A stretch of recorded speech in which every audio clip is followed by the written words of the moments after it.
I welcome you all to Dr. Reena's Physiology. Today we are going to have a very important discussion on the upper and lower motor neuron differences.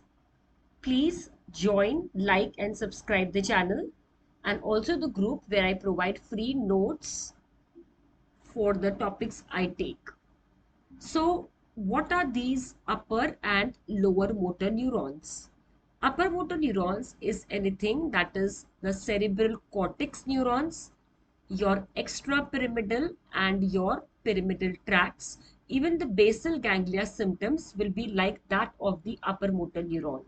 However, cerebellum is not considered in the upper motor neurons.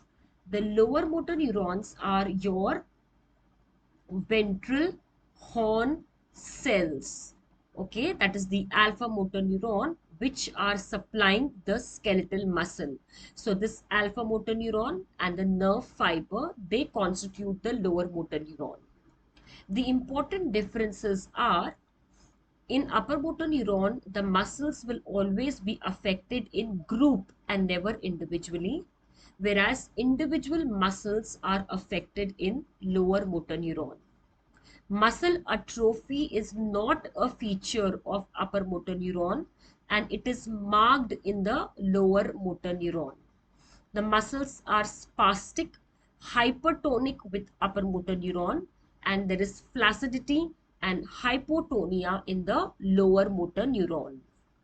The upper motor neuron shows exaggerated deep tendon reflexes, whereas they are absent with the lower motor neuron.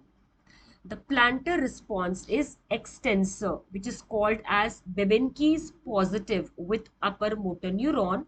In the lower motor neuron, if the L5 and S1 are affected, the plantar reflex will be absent. So the Babinski's can always be positive. If you are getting this plantar flexion, this does not mean it is Babinski's negative. There is nothing like Babinski's negative. Either you get a normal plantar flexion or extensor, which is Babinski's positive. So this is very important for Viva, very important for your 2 marks BAQ, and lifelong it is important when you go towards your clinics. Thank you and happy learning.